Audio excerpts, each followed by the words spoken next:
You ever see this nasty ice melt in you or your customers' carpets? You ever want to make it disappear? It takes hard work and real chemistry to do this, so let's get started with how I tackle a very real issue for cold weather climate detailers: removing ice melt. As I like to remind people, dry soil removal is absolutely critical. Go above and beyond in this step on the carpets. You really want to remove as much dry soil as you can.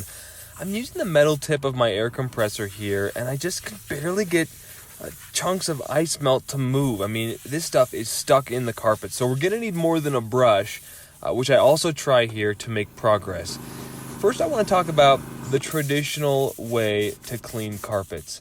You know, if you're using a high pH degreaser or a carpet pre-spray as they're called, these products are not going to actually dissolve the calcium chloride. And according to the research I've done, chemists out there, at least some of them, think that these high pH pre-sprays could actually make the bond of that calcium chloride to the carpet fibers, make that bond even stronger than it existed before. So we definitely don't want that. The product I use is Urine Neutralizer from Bridgepoint Systems. You can buy it at Interlink or Ramsco. I've got it in a spray bottle, and it really is important in this entire process. It's a low pH product. Urine Neutralizer will also neutralize urine stains, which is my understanding have salt, and that salt attracts moisture, and you can get into all kinds of issues with bacteria there. But what this product also does is it neutralizes that calcium chloride, that ice melt. So I let it sit for a while, maybe a minute, then I'll agitate it. And when you see that foam, you know you're doing something right, but you also know the next step is you want to extract, or probably gently tamp down with a microfiber towel if you don't have an extractor.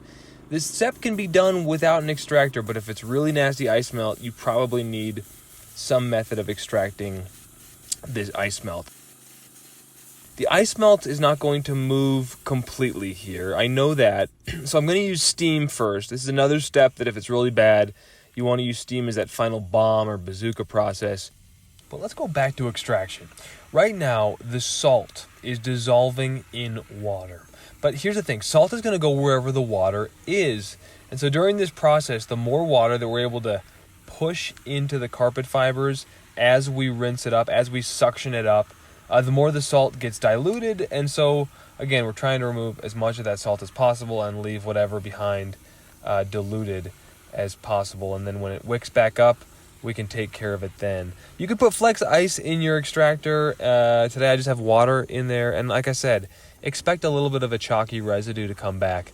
That's okay. When it's dry, you can either agitate the fibers, vacuum, if you have to do one more quick extraction pass, whatever you need to do, but you'll know in that particular instance what will be appropriate for you. I suggest spraying some Spot Stop from Interlink or Bridgepoint Systems to prevent that chalky white wick back.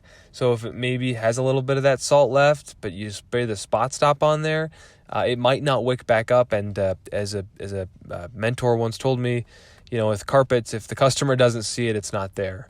If you've cleaned it well and it looks great, I think you can say, yeah, this is a job well done. Look at how awesome all of that looks. So what do you guys think? This is the finished product. The carpets are dry.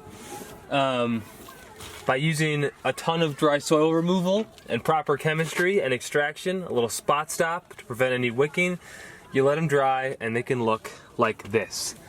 If this just helps one person, if this is not about views, but it helps Joe in New York deal with salt in the carpets because he doesn't quite know how to do it, I hope I've helped you, Joe. I don't know who you are, but I wish somebody had taught me this stuff. And there you go.